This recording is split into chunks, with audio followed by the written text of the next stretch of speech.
Hello. How was everyone today? Well, thank you. Look at all these mics. I'll try not to go like. Unless you got skill. Right, I do. I have no skill, I guess. Yeah, it's all right. Well, welcome to our table, sir. Great. I am Jason Spisak. Technically, yes, that's how you say The it. voice actors, yeah, we don't always recognize you but we know the voices. Sure, of course. But Yeah. I enjoy you as Fred Bug with 2 Gs. Fred Bug with 2 Gs, yeah. He's great. He's got 6 arms and 2 Gs. Yeah. Yes, and then there's Wally. Hey, inches above sizzling death, I'm entitled to speak my mind. Yes. And now the Joker. I know the Joker. Yeah, super honored to get a chance to do this, man. I mean, it's not only is it a great story, Batman Hush, but the fact that they've created like a whole new Batman universe that I got to kind of just do my own thing as the Joker, not have to imitate anybody else. It was a big honor. So yeah, very, very lucky guy. Is it nice to be able to play the Joker like that, where you feel like the handcuffs are off? Yes. You got to do whatever you want with the character. But even though it's such a small part, so you really feel Handcuffs. Ooh, kinky. Yeah, it's very liberating when they just say, look, go for this. Go for broke. Do what you want to do, what you hear in your mind. And I literally got plenty of opportunities to reach in deep as an actor. And there's a brutal scene in the alley. There's lots of comedic scenes. And this whole range of the Joker for this particular Joker, he has a big gamut in a short amount of time, and I really enjoyed that. So yeah, incredibly liberating, and go for broke. How was it to do the Joker laugh? How hard? Yeah. I was just telling somebody that it's like a symphony to me. So it has like the bass notes, it has the breathiness, it has the super high notes, and I just thought about it like composing like a composer. Like what notes do I want to have in there? Is that okay? That's too much to this. Let's put a little more of that. So it was sort of like making a piece of music to me. Yeah. So. I'm gonna get super high, which I won't do right now because I'm saving that for the panel. But yeah.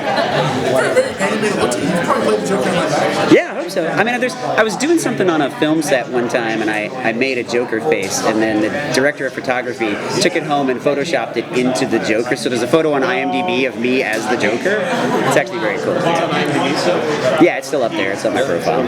So yeah, it's a good thing to put on the the what do you call it, like the posters and stuff for your interview, I guess. Yeah. So we just pretty flash forward to a wide range of DC characters. Right. Are you like a DC fan, or have you found a niche?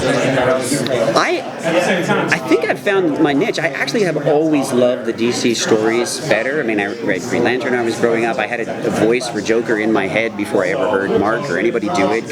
So I'm bringing the voice that I hear when I read the comics, and I'm hoping I share that with DC fans, and I'm hoping they like it, because that's why it's original, because it's from me. So yeah, it's always just kind of been in there. The Joker's always been in my head, but don't tell anybody. Don't tell anybody. Yeah, right. Between you, me, and my psychologist. So yeah, it's been a great ride. Is there anything challenging within the movie that you found? Yeah, the alley scene I think was very difficult because it's incredibly brutal, it's incredibly physically exertive, and I'm in the booth full on choking myself and the whole 9 yards. Yeah.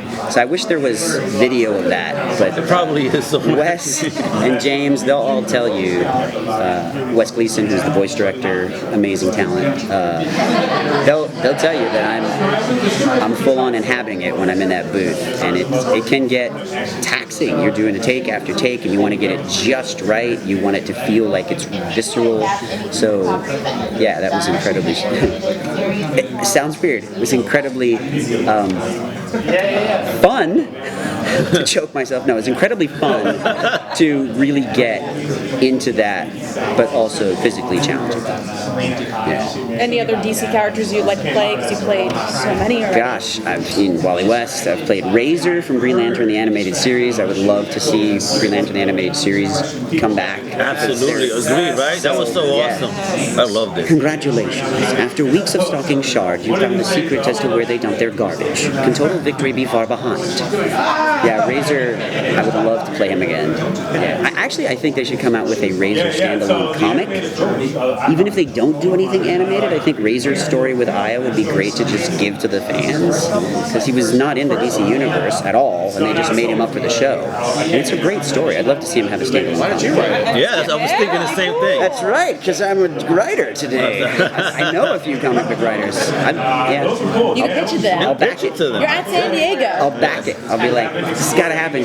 Kickstarter time. Right? Blow it up. Yeah, when the Warner Brothers lawyers start knocking on the door, just do the Joker face. Right, and they run away. right. Oh, hi. I ordered a pizza.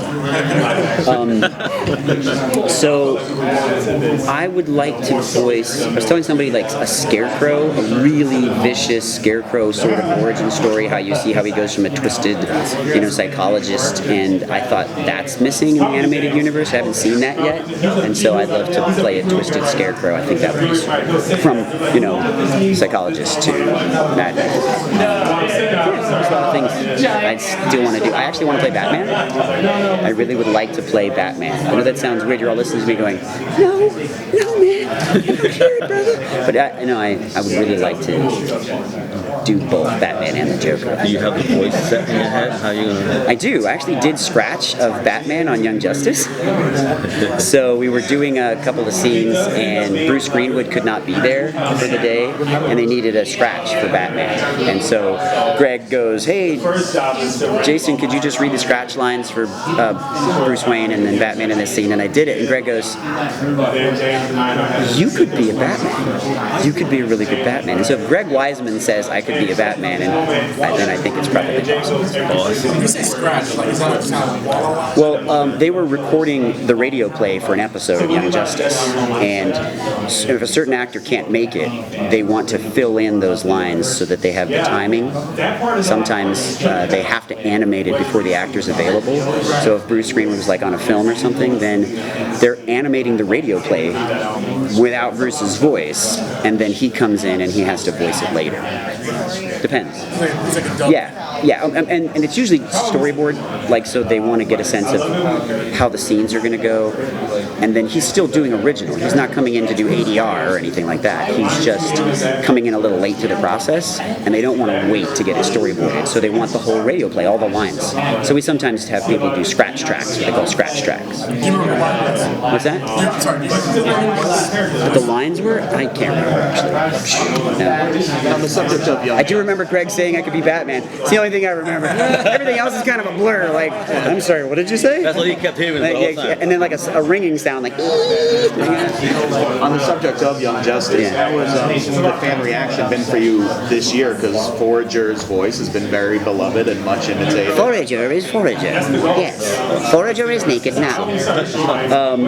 I am thrilled that the fans have taken to any character that I create, but it's especially honoring to have them love Wally and then also love Forager, which they're totally different characters, they totally different voices, and that's a huge compliment. So I'm very honored, first of all, to have been in anything that Greg and Brandon create, like Young Justice in season 3, but to have the fans take to Forager is a huge compliment. I really love it. I love it. Yeah. And I was on DC Daily, and they go, I just had to do an article about your appearance on that last. they were doing Forager impressions, so like they were, I think it was like episode 187 or something, and they were all like challenge each other. So one person starts doing Forager, and so when one person starts doing Forager, other people start doing Forager, and then they all started like imitating Forager, and it's sort of like really, you feel beloved when you're an actor, and then all of a sudden people feel like they want to imitate something you've done. That's like the highest compliment. And how did you feel? Oh, the bugs? Oh yeah. I did. There was some DVD extras and stuff that I did. Talked about how I created the bug sounds, and I'll go over it briefly. Basically, I was listening to a documentary on how cicadas sound. Cicadas are actually 3 different noises. One is a,